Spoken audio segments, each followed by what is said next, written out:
I'll answer the question. You want answers? I think I'm entitled. You want answers? I want the truth! You can't handle the truth! Judging for the plaintiff for the amount of $500. That's what I think it's worth, madam. Goodbye. A lot of questions I'd like to ask. I don't know, maybe they wouldn't have meant anything, but I began to get the feeling that the defense counsel wasn't conducting a thorough enough cross-examination. I mean, he let too many things go by, little things that... What little things? Listen, when these fellows don't ask questions, it's because they know the answers already and they figure they'll be hurt. Maybe it's also possible for a lawyer to be just plain stupid, isn't it? I mean, it's possible. You sound like you met my brother-in-law. In the name of God, do your duty.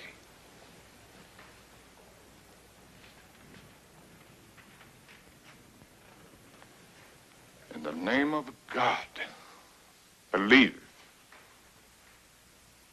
Tom Robinson.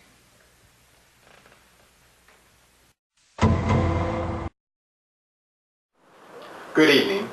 Since the 1950s, the media's portrayal of the criminal justice system, specifically the courts, has been one of excitement and captivation. The following of shows such as CSI and Law & Order has skyrocketed in recent years. Lawyers and court professionals are worried that these shows are altering the perception of investigations and courtroom proceedings in society.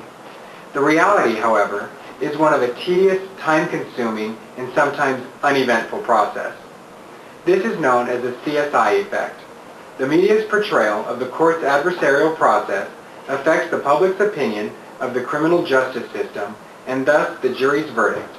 For example, Donald Shelton, a felony trial judge in Michigan, said he once heard a juror complain that the prosecution did not do a complete investigation as they had not dusted the lawn for fingerprints. The following is a representation of an observed court proceeding that lasted for over 1.5 hours. Execution rest. The defense would like to call John Smith.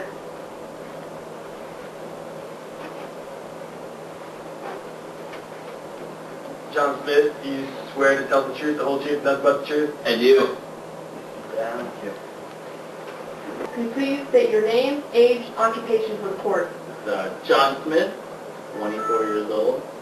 I'm a student, and I don't have a job. Okay.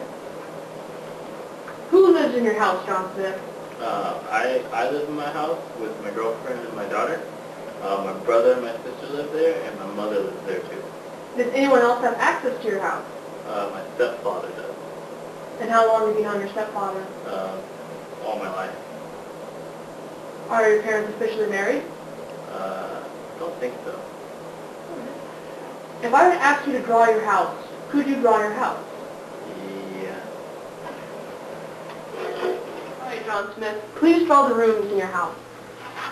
Room 1. Room 2.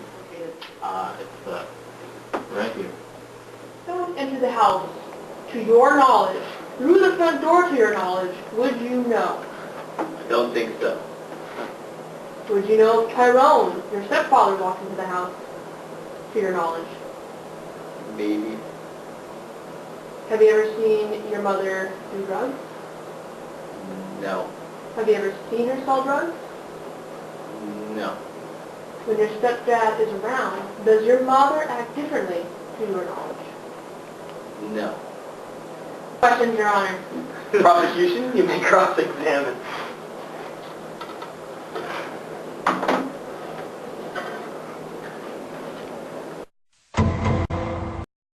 Let's start with the bird's eye view. Don't draw it yet. Just think of your house, just the outline. If you're flying over as a bird, what shape is the base of your house in? Is it a square? Is it a rectangle? Square. All right, go ahead and draw just the outline of the house, just the first floor.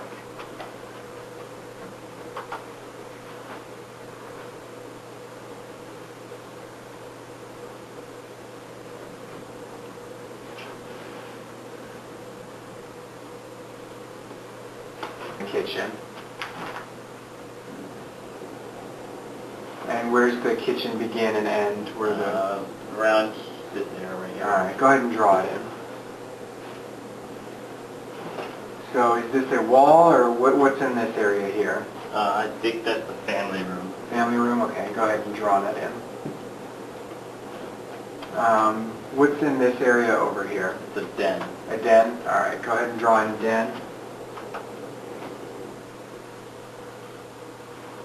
So, the den looks separated. Are these walls here, or what? Oh my god, they're connected. Okay, go ahead and... In the family room, why don't you go ahead and draw that in? And this is just an empty walkway? Yeah. Okay. That looks about right. Can please be seated. No further questions. September 1990, NBC aired the first of its many procedural cop dramas, Law & Order. With its 10-year run and many spin-offs, it averaged 15.9 million views per season. 1 decade later, in October 2000, CSI was aired on CBS and also averaged 16 million views per season. According to Stephen M. Smith from the Department of Psychology at St. Mary's University, lawyers believe CSI is having an effect on jurors. 38% of attorneys reported that they have lost a case because of CSI Effect.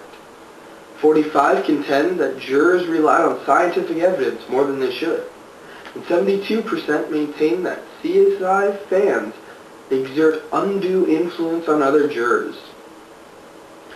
This is because many lawyers believe that the vigorous arguments and strong adversarial process depicted in these shows puts an image in front of the jurors that is untrue, as based on our own representation of an observed criminal court.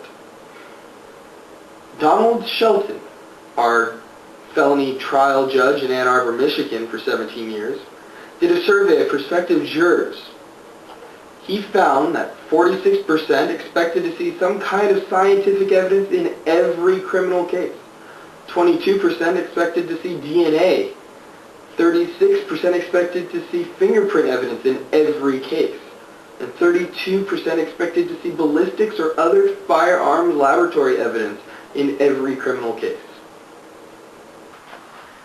As you guys heard earlier, 46% of jurors expect to see some kind of scientific evidence in every criminal case.